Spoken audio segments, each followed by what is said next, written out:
अध्याय 1 prequel. Dragonfly Z hairpin की ओर उड़ गई। वोंग थूक ने एक उदास वसंत दोपहर में वान वोंग महल में प्रवेश किया। नम और घुटन भरा वातावरण संकेत दे रहा था कि भारी बारिश होने वाली है। वोंग लैन ने उससे पूछा कि क्या उसे किसी ऐसे व्यक्ति की आवश्यकता है जो उसका अनुसरण करे और उसकी सेवा करे, लेकिन उसने मना कर दिया। वह अनिश्चित भविष्य का सामना करने के लिए लंबे समय से तैयार थी। अब उसे किसी को अपना रहस्य जानने की जरूरत नहीं थी। यून के महल के राजकुमार की पहले से ही 4 रखैलें थीं। वह 5वीं थी। 4 रखैलों में से 3 ने खुबानी के फूल, चीड़ और कैलामस जैसे गर्म, हल्के रंग के कपड़े पहने थे। केवल एक ने चमकीले लाल रंग के कपड़े पहने थे, जो बाकी सभी से अलग थे, अलग दिख रहे थे। जेड रेलिंग के बाहर अनार के फूल खिल रहे थे, जो गर्म दिन के बीच में आग की तरह चमक रहे थे। लाल रंग की महिला पेड़ के नीचे खड़ी थी। उसकी खूबसूरती फूल की तरह ताजा थी।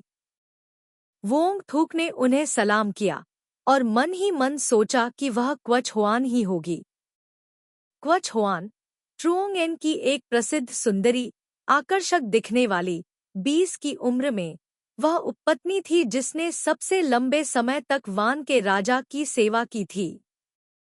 वोंग थूक मुस्कुराई, उनके सामने खड़ी, शुद्ध और विनम्र, वान के राजा को अपना हाथ पकड़ने दिया। जिस क्षण से वोंग थूक वहां खड़ा था, क्वाच हुआन की शानदार सुंदरता जिसने कई वर्षों तक वान वोंग महल को अभिभूत कर रखा था, एक मुरझाए हुए पीले गुलदाउदी में बदल गई थी। लंबे समय से दबी हुई बारिश आखिरकार बरस पड़ी। बारिश की पहली बूंद गो हुआन के गाल पर गिरी और वांग शो को देखते हुए उसकी पुतलियां अचानक बिल्ली की तरह सिकुड़ गईं। एक महिला की सहज सतर्कता जब वह अपने प्राकृतिक दुश्मन को देखती है। क्या लेडी गो राजा यून की पुरानी प्रेमिका है? रात को जब उसने अपने गहने उतारे तो उसने बिना सोचे समझे नीचे खड़े व्यक्ति से पूछा। विन लिन्हा, जो अपने बालों में कंघी कर रही थी, ने इत्मीनान से जवाब दिया, यह सही है। लेडी क्वच इस महल में रखैलों में सबसे पहले स्थापित हुई थी।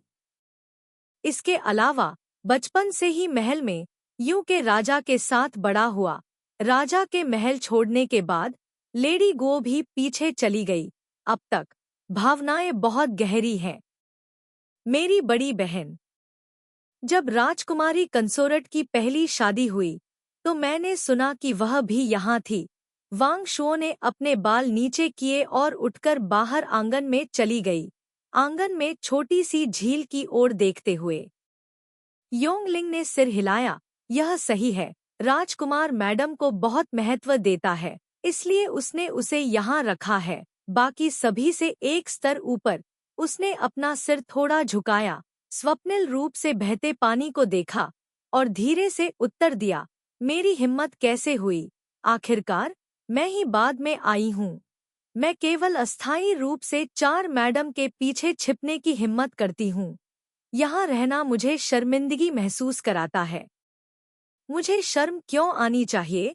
इस राजा ने तुम्हारे यहाँ रहने का प्रबंध किया है। उसके पीछे कोई हंसा।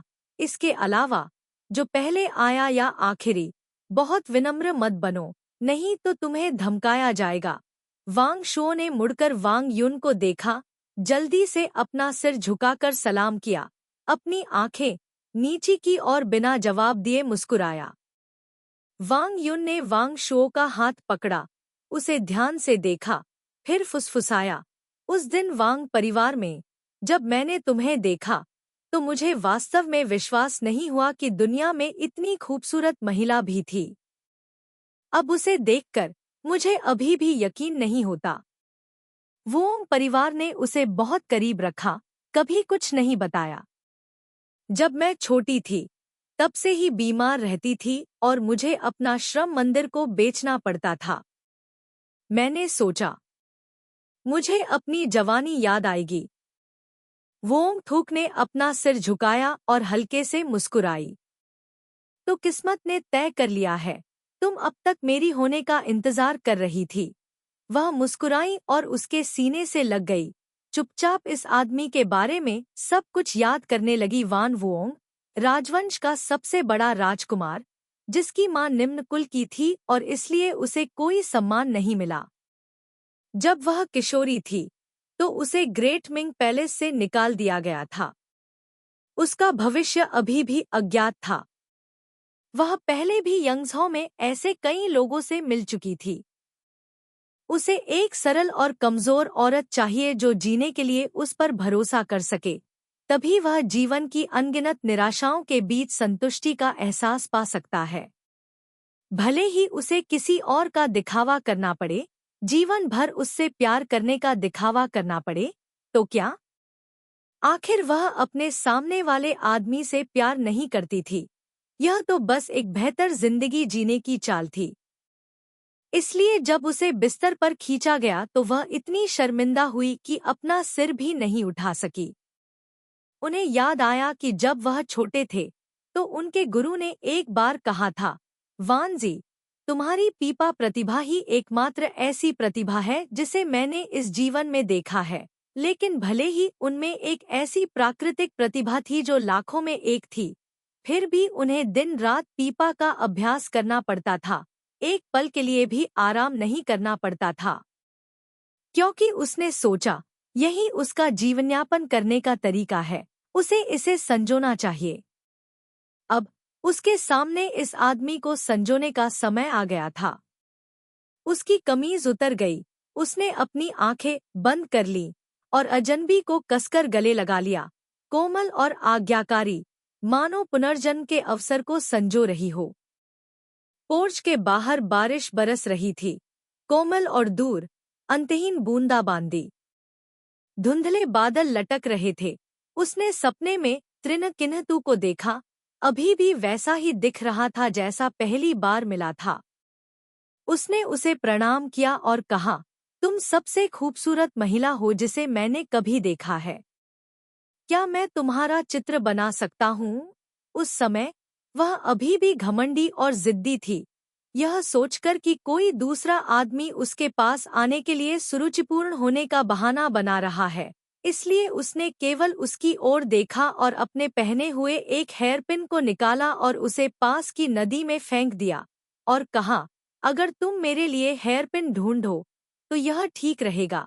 तेज धूप में वह उसे देखकर मुस्कुराया, भोग और लाचारी की मुस्कान। उसे अभी भी वह दिन याद है जब बारिश भी इसी तरह हुई थी। उसे चिंता थी कि बारिश से आंगन में लगे फूल टूट जाएंगे, इसलिए वह सुबह जल्दी उठ गई। अप्रत्याशित रूप से त्रिनकिन्हतू पहले से ही सामने के आंगन में गुलाब की झाड़ियों के नीचे भीगते हुए, हाथ में उसकी हेयरपिन पकड़े हुए इंतजार कर रहा था। जिंदगी कितनी अजीब है। अगर उसने उस दिन गुलाब की झाड़ी के नीचे चेंग जिंगक्स्यू को नहीं देखा होता, उसका पूरा शरीर गंदगी से ढका हुआ था, लेकिन उसकी आंखें अभी भी चमक रही थीं, तो क्या वह अभी भी यंगझौ में होती, अपने युवा सपनों के साथ युनशाओयुआन में एक पिपा, अपना समय बर्बाद कर रही होती? सब कुछ धूल में बदल गया था और पलक झपकते ही गायब हो गया था। केवल वह किसी दूसरे व्यक्ति के नीचे कराहती और कराहती रह गई थी। जब उसने उसे कसकर गले लगाया तो उसकी आंखों से अचानक आंसू की दो धाराएं बह निकलीं, जैसे कोई फूल अभी अभी खिला हो, जो रात की बारिश का सामना करने में असमर्थ हो। ब्रोकेड शर्ट पर मोम की छोटी गेंद में छिपे कबूतर के खून ने लाल धब्बे बना दिए। सीने में दर्द के साथ साथ खुद के लिए नफरत ने उसे अचानक मिचली महसूस कराई। आखिरकार सब कुछ शांत हो गया। वह शांत रात में अकेली लेटी रही, खिड़की के बाहर बारिश की बूंदों की आवाज सुन रही थी जैसे कि उसके दिल में उतर रही हो। वोंग लैन ने उसे बताया कि त्रिनकिन्हतू ने तुयत सैक को राजधानी से दूर ले जाया था। वह हमेशा से ही एक सौम्य और सहनशील व्यक्ति था, लेकिन यह जानते हुए कि वह उसकी राह में रोड़ा बनेगा, उसने अपने दिल में सब कुछ दबा लिया और चला गया। कभी-कभी उसे लगता था कि वह उसके लिए सही नहीं है, लेकिन फिर वह उसके साथ नहीं था। पिछले कुछ सालों में वे दोनों सिर्फ दो लोग थे जिन्हें साथ नहीं रहना चाहिए था, गलती से एक दूसरे को जवानी के सपनों के दिन दे रहे थे और अंत में उन्हें पता चला कि दूसरे व्यक्ति को जो चाहिए था वह नहीं दे सकती थी। इस दुनिया में वह केवल एक व्यक्ति के साथ थी और वह थी उसकी तुयत सेक। तुयत सेक, तुयत सेक। उसने जिस बेटी को जन्म दिया वह बेहद कमजोर और छोटी थी, बेर के फूल में बर्फ के टुकड़े की तरह, डरती थी कि सूरज की रोशनी उसे पिघला देगी। भविष्य में वह अपनी माँ को फिर कभी नहीं देख पाएगी, क्योंकि उसकी माँ निर्दयी और हृदयहीन थी, क्रूरता से उससे नाता तोड़ रही थी। उसने सोचा, फिर अपनी आंखों को ढकने के लिए अपना हाथ उठाया। 7 खजाने वाली अगरवुड और लापीस लाजुली बिस्तर पर धन और यश के लालच में तुमने जानवरों से भी बदतर काम किए हैं। अगर तुम ठीक से नहीं जियोगे तो स्वर्ग और धरती तुम्हें माफ नहीं करेंगे।